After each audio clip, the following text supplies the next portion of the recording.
Bạnសូមជម្រាបសួរប្រិយមិត្តទាំងអស់ដែលបានតាមដានស្ដាប់នៅ Channel YouTube របស់ខ្ញុំហើយថ្ងៃនេះដែរខ្ញុំបានលើកឡើងនៅរឿងថ្មីមួយទៀតដែលពាក់ព័ន្ធទៅនឹងជំនឿឬមួយក៏អាគមយ៉ាងណាមិញក៏សូមពឹងពាក់ដល់បងប្អូនទាំងអស់គ្នាមេត្តាជួយ Subscribe និងចុចសញ្ញារូបកណ្ដឹងដើម្បីតាមដានសាច់រឿងជាបន្តបន្ទាប់ទៀតហើយថ្ងៃនេះដែរខ្ញុំបាទសូមនិទានរឿងដែលគឺជារឿងពិតដែលបងប្រុសម្នាក់ឈ្មោះកុសលគាត់បានឆ្លងកាត់នៅរឿងនោះហើយនៅពេលនោះគាត់អាយុល្បាក់ជា16-17ឆ្នាំហើយដែលជាអ្វីដែលយើងហៅថាបុរសវ័យយំទង់ពេលនោះឪពុករបស់បងកុសលបានឈឺធ្ងន់យកទៅពេទ្យខាងផ្នែកវិទ្យាសាស្ត្រអីចឹងទៅគាត់បានព្យាបាលរួចហើយចឹងទៅដោយកំណត់ពេលវេលាថា6ទៅ7ខែទៀតឪពុករបស់បងកុសលនឹងត្រូវមរណភាពយ៉ាងយូរដោយសារតែជំងឺរបស់គាត់គឺជាជំងឺដែលធ្ងន់អញ្ចឹងហើយក៏ក្រង់ទីនៃអាយុជីវិតអីចឹងទៅហើយតាមសភាពជាក់ស្ដែងនោះឪពុករបស់បងកុសលក៏មានអាការៈធ្ងន់ធ្ងរខ្លាំងណាស់ដែរហើយនៅពេលនោះឪពុករបស់បងកុសលគាត់មានអារម្មណ៍ថាបើខាងផ្នែកវិទ្យាសាស្ត្រគេទៅលេងមុខហើយឬមួយក៏អស់សង្ឃឹមហើយអញ្ចឹងប៉ាមានតែពឹងពោះរកខាងផ្នែកបុរាណវិញគឺការព្យាបាលតាមបែបបុរាណអីចឹងណាអញ្ចឹងហើយបានជាឪពុកបងប្រុសដែលគាត់ជាអ្នកជំងឺនោះគាត់មានកម្លាំងកំហែងចឹងទៅគាត់ក៏ចង់ទៅរកគ្រូខ្មែរនៅឯខេត្តសៀមរាបដើម្បីព្យាបាលជំងឺរបស់គាត់ថាបើទៅរកគ្រូខ្មែរនឹងហើយគាត់អស់ចិត្តហើយមិនមកតាមវាសនាកម្មរបស់គាត់ចោះបាទហើយបងប្អូនក៏បានពិភាក្សាគ្នាអញ្ចឹងណាថានេះគឺជាដំណើរចុងក្រោយរបស់ឪពុកហើយអញ្ចឹងយើងគួរតែបំពេញបំណងរបស់គាត់អញ្ចឹងបងប្អូនទាំងប្រពន្ធទាំងកូនទាំងអស់បានពិភាក្សាគ្នាហើយក៏យល់ស្របតាមហើយមកដល់ចំណុចត្រង់នេះខ្ញុំមិនបានបញ្ចេញឈ្មោះភូមិឃុំស្រុកទេប៉ុន្តែខ្ញុំគ្រាន់តែបង្ហើបថានៅឯខេត្តសៀមរាបបាទកន្លែងផ្ទះគ្រូខ្មែរហ្នឹងដោយសារតែអស់សង្ឃឹមក្នុងជីវិតហើយក៏គ្រួសារបាន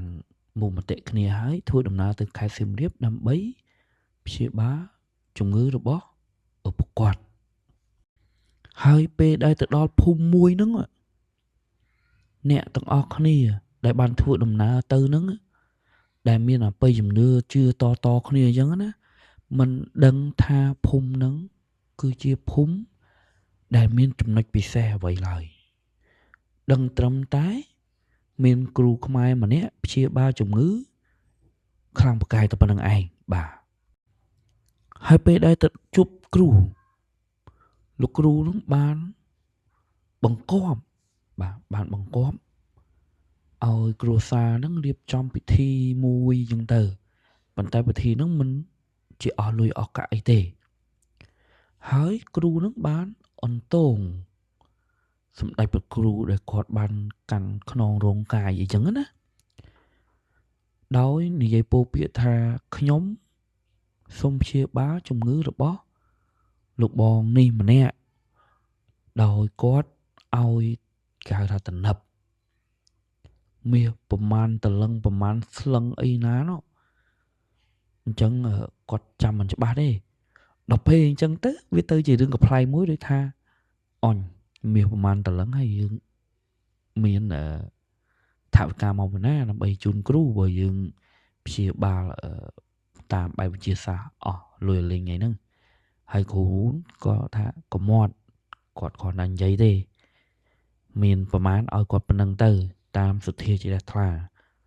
ដល់ពេលអញ្ចឹងមានអារម្មណ៍ថាអូលោកគ្រូគាត់មានចិត្តល្អដែរគាត់ចង់ជួយដល់អ្នកជំងឺនឹងដែរអញ្ចឹងណាបាទក៏ប៉ុន្តែគាត់បាននិយាយច្បាស់លាស់ជាមួយនឹងគ្រូគាត់ណាស់បាទហើយគាត់ក៏ឲ្យអ្នកជំងឺនឹងផឹកទឹកដូងដែលគាត់ធ្វើកម្មវិធីហ្នឹងហើយគាត់បាននិយាយថាបើអ្នកជំងឺត្រូវអំពើរបស់គេនឹងចេញមកអាការៈភ្លាមតែម្ដងប៉ុន្តែបើអ្នកជំងឺគឺជាជំងឺរបស់ខ្លួនឯងនឹងលោកគ្រូគាត់ព្យាបាលឲ្យលទ្ធផលចេញមកគឺឪពុករបស់បងកុសលហ្នឹងគាត់ឈឺជំងឺខ្លួនឯងអត់មានអំពើអំព័ន្ធអីទេដល់ដឹងលទ្ធផលបែបហ្នឹងហើយលោកគ្រូក៏បានរៀបចំខ្ទមមួយដែលអាចនៅគ្នាបានចំនួន4នាក់ដោយក្នុងខ្ទមនោះមានគ្រែមួយហើយ4នាក់តូចចង្អៀតណាស់បាក់គេងបាក់អីចឹងទៅពួកអីយើងនៅសម័យស៊ីវិល័យដែរចឹងណាប៉ុន្តែក៏ចេះតែទ្រាំទៅដើម្បីឲ្យជំងឺឪពុកឆាប់ជាសះស្បើយបាទដល់ពេលអញ្ចឹងគាត់ចាប់ផ្ដើមមានបំរាមទី1ក្នុងខ្ទមហ្នឹងមិនឲ្យមានមនុស្សរស់នៅលើសពី4នាក់ឡើយហ្នឹងចំណុចទី1ចំណុចទី2បងប្អូនដតីទៀតមកមើលត្រឹមតែពី3ថ្ងៃម្ដងអីទៅបានហើយទុកតែមនុស្ស4នាក់នៅនឹងឯងទី3អ្វីដែលកាន់តែពិសេសគឺជប់ឡើងដាច់ខាតមិនឲ្យសមាជិក4នាក់ដែលរស់នៅក្នុងខ្ទមហ្នឹងចេញមកក្រៅឡើយទោះបីជាឈឺបត់ដៃបត់ជើងក៏ដោយត្រូវដូចថានិយាយភាសាអស្រួលមួយចុះវារៀងអត់អនាម័យទោះបីបត់ជើងធំក៏ត្រូវបត់ជើងធំដាក់ក្នុងថង់ដែរហើយចងមាត់ទៅចាំ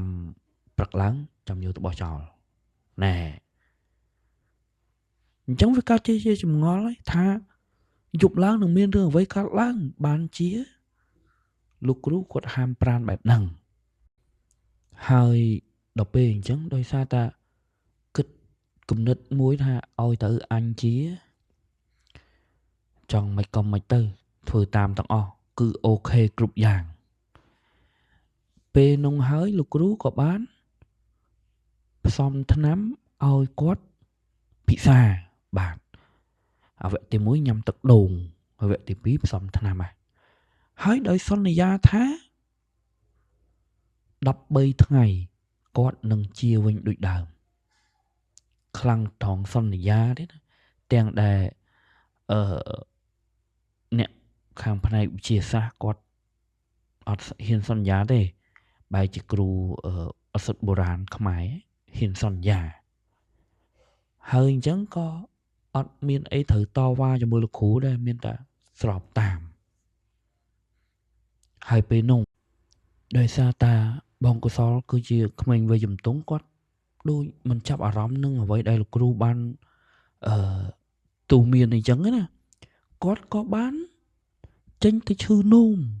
នៅក្រោមដើមដូងមួយដែលនៅចិត្តខ្ទមនឹងឯងប៉ុន្តែដើមដូងហ្នឹងនៅឆ្ងាយពីខ្ទមប្រហែលជា2-3ម៉ែត្រដែរគាត់គិតថាអើយគ្រាន់តែនោមនៅក្រោមដើមដូងឆ្ងាយពីខ្ទមប៉ុណ្ណឹងមិនដែលមានអីកើតឡើងទេក្នុងពេលនឹងឯងដែលគាត់បានឃើញអ្វីមួយយ៉ាងចឹងដើម្បីតាមដានក្នុងវីដេអូនេះបន្តសូមបងប្អូនជួយ Subscribe ឲ្យមេដៃឬមួយក៏ចុចសញ្ញារូបកណ្ដឹងដើម្បីតាមដាននៅភាពបន្តហើយបើមានការខុសឆ្គងសូមខន្តីអភ័យទោសជួបខ្ញុំនៅវីដេអូក្រោយបន្តទៀតបាទសូមអរគុណ